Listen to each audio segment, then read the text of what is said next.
Hi everyone. 8000 hours అనేది అందరికీ గుండెల్లో గుణపాలు దింపేసినట్టు అయ్యింది కదా. 4000 అవర్స్కే నానా తిప్పలు పడి మానిటైజింగ్ చేసుకుంటే ఇప్పుడు న్యూ క్రియేటర్స్కి 8000 అవర్స్ అంటే అసలు మామూలు విషయం తెలిసిన వెంటనే ఫుల్ టెన్షన్ వచ్చేసింది. నెక్స్ట్ ఏం చేయాలి? షార్ట్ చేసినాం అనుకో వ్యూస్ వస్తుంది, కానీ రెవెన్యూ తక్కువ వస్తుంది.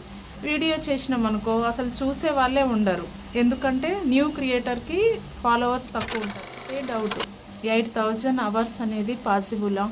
మానిటైజన్ అవుతుందా?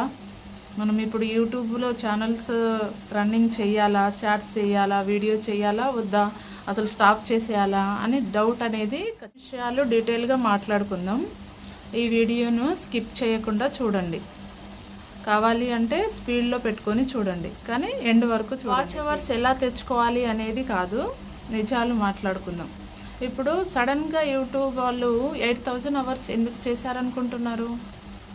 ఇప్పుడు కొంతమంది కొలాబ్ చేసుకుంటారు, కొంతమంది ఏమో వేరే వాళ్ళ ఫొటోస్ ఇమేజ్ పెట్టేసి షార్ట్స్ పెట్టేస్తారు. రియల్ కంటెంట్ చేసే వాళ్ళకన్నా ఇలా ఫేక్గా చేసే వాళ్ళకే ఎక్కువ వ్యూస్ వస్తున్నాయి.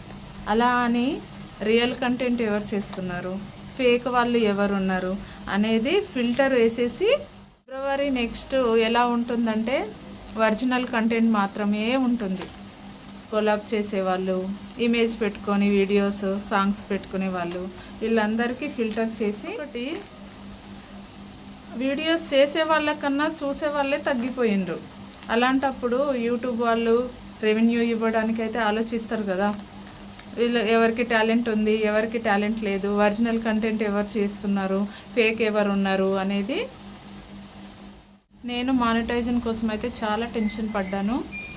డ్యూటీ చేస్తూనే సెకండ్ ఇన్కమ్ కోసం యూట్యూబ్ ఛానల్ యూట్యూబ్ అమ్మా మా యూట్యూబ్ అమ్మా బాధ పెట్టకమ్మా మా కొత్త క్రియేటర్స్కి.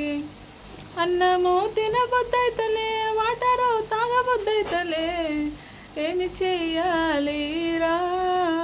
వీడియోస్ చేస్తున్నాం కదా, ఇంకా డ్యూటీ ఎందుకు, డ్యూటీ మానేద్దాం, ఇప్పుడు ఇది ఈ అమౌంట్ వస్తే సరిపోతుంది కదా అని అనుకుంటే ఇక మన భ్రమనే.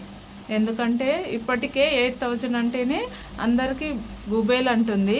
ఇంకా నెక్స్ట్ ఏమేం రూల్స్, డ్యూటీ చేస్తూనే నెక్స్ట్ మనకు వీలున్నప్పుడు షార్టో వీడియోనో వీక్లీ 2 times, మంత్కి ఒక 4 times ఇలా మనకు వీలున్నప్పుడు సెట్ చేసుకుంటా అప్లోడ్ చేసుకుంటా ఉండాలి. కానీ డ్యూటీ మానేసి యూట్యూబ్ ఒకటే ఉంది అని యూట్యూబ్ నమ్ముకున్నాం అనుకో ఎప్పుడో ఒకసారి మనకు హ్యాండ్ ఇచ్చేస్తుంది.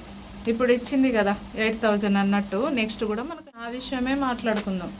మానిటైజేషన్ అయిన 3 monthsకి రెవెన్యూ వచ్చేసింది. నెక్స్ట్ ఏం జరుగుతుంది?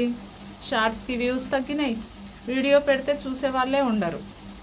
అలాంటప్పుడు ఇంకా డాలర్స్ ఎట్లా యాడ్ అవుతుంది, రెవెన్యూ ఎట్లా యాడ్ అవుతుంది? ఇంకా పైనుంచి 8000 అవర్స్, వీడియోస్కి 8000 అవర్స్, షార్ట్స్కి 20 million అని ఈ న్యూ అప్డేట్ వచ్చినప్పటి నుంచి వ్యూస్ అనేది చాలా అంటే చాలా తగ్గిపోతుంది. నా ఛానల్స్ అయితే నేను అబ్జర్వ్ చేస్తున్నా. నేనైతే గాయ్స్ ఏది ఏమైనా వెనక్కి తగ్గేదే లేదు. నా ఫ్యాంటసీ మాత్రం ఒకటే, కోషిష్ కర్నే వాళ్ళకి కభీ హార్ నహీ హోతీ. మీకు కూడా అలానే ఉంటుందా? చిన్నప్పటి నుండి నేర్చుకున్నది అది ఒక్కటే, కోషిష్ చేసుకుంటూనే వెళ్దాం. మన వంతు సహాయం మనం చేసుకుందనే ఉందాం. మనకు ఎంత వీలైతే అంత చేసుకుందా ఉందాం. నెక్స్ట్ యూట్యూబ్ ఇష్టం. కొత్త కొత్త అప్డేట్స్తో మళ్ళీ మీ ముందుకు వస్తాను. నేను చెప్పిన విధానం మీకు నచ్చినట్లయితే నా ఛానల్కి సబ్స్క్రైబ్ చేసుకోండి, ఇంకా ఒక లైక్ ఇచ్చేయండి, ఒక కామెంట్ ఇచ్చేయండి. బాయ్.